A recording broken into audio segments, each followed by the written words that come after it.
15वां सवाल, सबसे बड़ा सवाल, क्या तुम मूर्ख हो जो हम जैसे नास्तिकों को पैदा किए जा रहे हो? वाह क्या बात है। हे ईश्वर, क्या तुम मूर्ख हो जो हम जैसे नास्तिकों को पैदा किए जा रहे हो?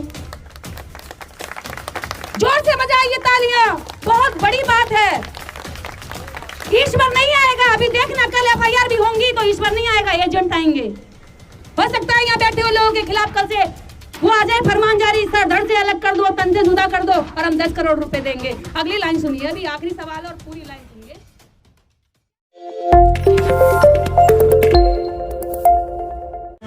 पेरियार का पहला सवाल, जितने यहाँ मोबाइल है सब रिकॉर्ड कर लें, ये ऐतिहासिक पल होने जा रहा है। पेरियार से कांपने वाली जो धूल में धसे हुए मनुवादी है ना, वो भी थर्राने लगेंगे धूल की तरह। अभी देखना क्या होने जा रहा है। मैं पेरियार की बेटी, पेरियार के 15 सवाल दिल्ली से दोहराती हूँ। पहला सवाल, क्या तुम कायर हो, हमेशा छिपे ही रहते हो, किसी के सामने प्रकट नहीं होते? ये किसको कहा गया है? निर्देश को नहीं कहा गया, ये भगवान को कहा गया है। दूसरा प्रश्न, हे ईश्वर, क्या तुम्हें खुशामद पसंद है, अपनी तारीफ पसंद है, दान दक्षिणा पसंद है, जो लोगों से दिन रात पूजा अर्चना करवाते रहते हो? दूसरा सवाल हो गया। तीसरा सवाल, क्या तुम सदैव भूखे रहते हो, जो लोगों से मिठाई, दूध, हलवा, पूरी, खीर, घी खाते ही रहते हो? चौथा सवाल, क्या तुम मांसाहारी हो, जो लोगों से निर्बल पशुओं की बलि चढ़वाते हो? चौथा सवाल अहम सवाल है, हे ईश्वर, क्या तुम मांसाहारी हो, क्या तुम जानवरों की आंत तोजड़ी खाते हो, जो हमेशा तुम बलि मांगते हो और निर्बल दुर्बल पशुओं की बलि चढ़ा करके तुम अपने आप को खुश करवाते हो? पांचवा सवाल, क्या तुम सोने के व्यापारी हो, जो मंदिरों में लाखों टन सोना दबाए बैठे हो? हे ईश्वर, क्या तुम सोने के व्यापारी हो? आज व्यापारियों को भी लग रहा होगा हमसे बड़ा व्यापारी तो भगवान निकला।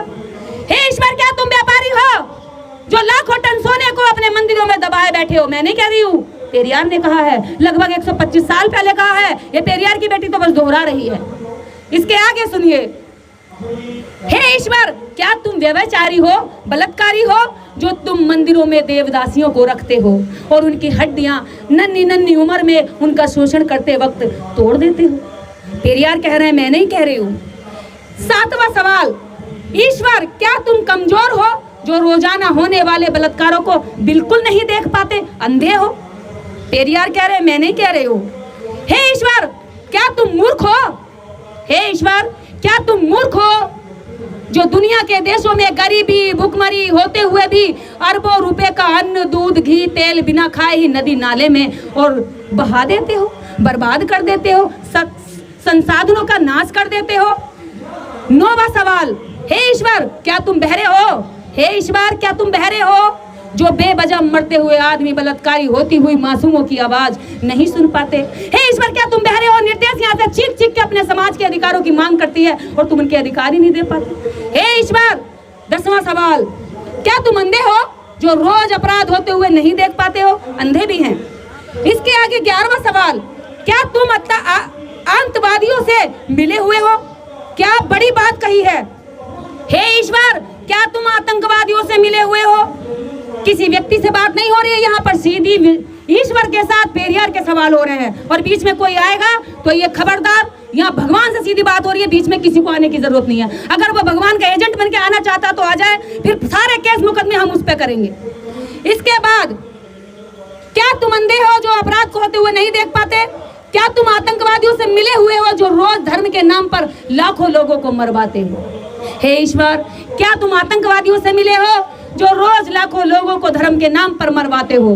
12वां सवाल, क्या तुम आतंकवादी हो, क्या तुम आतंकवादी हो, जो चाहते हो कि लोग तुमसे डरें? डिस्क्याऊं ऐसे करता है ना आतंकवादी, मार दूंगा, नोक दिखाता है, तलवार दिखाता है, चाकू छुरी दिखाता है और कहता है चाकू छुरियां तेज करा लो। यानी कि आतंकवादी का मकसद होता है कि लोग मुझसे डरें, मुझे माने, यह हत्याएं करता है। भगवान भी ऐसे ही करता है कि मुझे मानो, और उसे ना मानो तो लोगों को मारा जाता है। आज देश के अंदर जबरदस्ती जय श्री राम भी बुलवाया जा रहा है, आप देख रहे होंगे, मॉब लिंचिंग हो रही है। इसका अगला 13वां सवाल, क्या तुम गूंगे हो, जो एक भी शब्द नहीं बोल पाते, लेकिन करोड़ों तुमसे लाखों लोग सवाल करते और एक भी जवाब नहीं दे पाते?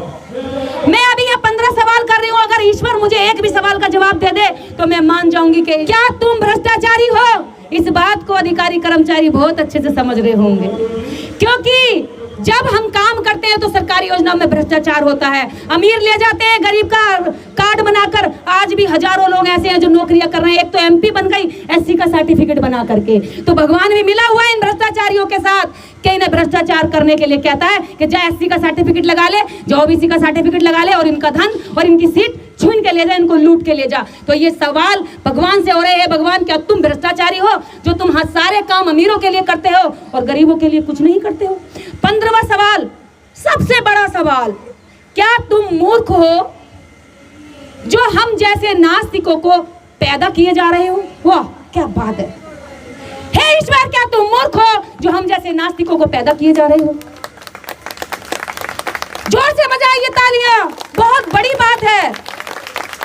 ईश्वर नहीं आएगा, अभी देखना कल एफआईआर भी होंगी तो ईश्वर नहीं आएगा, एजेंट आएंगे। हो सकता है यहाँ बैठे हुए लोगों के खिलाफ कल से वो आ जाए फरमान जारी, सर धड़ से अलग कर दो, तन से जुदा कर दो और हम 10 करोड़ रुपए देंगे। अगली लाइन सुनिए, अभी आखिरी सवाल और पूरी लाइन सुनिए। क्या तुम मूर्ख हो जो हम जैसे नास्तिकों को पैदा किए जा रहे हो, जो तुम्हें रात दिन खरी खोटी सुनाते हैं और तुम सुनते रहते हो, तुम्हारे अस्तित्व को नकारते हैं और तुम उसको चुपचाप बैठकर देखते रहते हो। मैं ठीक हूं, यहाँ इतने लोगों ने सुना, किसी को कोई तकलीफ नहीं हुई, ये सब उसी तरह से खड़े हुए जैसे पहले खड़े थे और जोश के साथ खड़े हो गए। पहले हमें इंसान बनना है, हमें भगवान की जरूरत ही नहीं पड़ेगी, हम एक दूसरे से प्रेम कर सकते हैं। क्या बात है।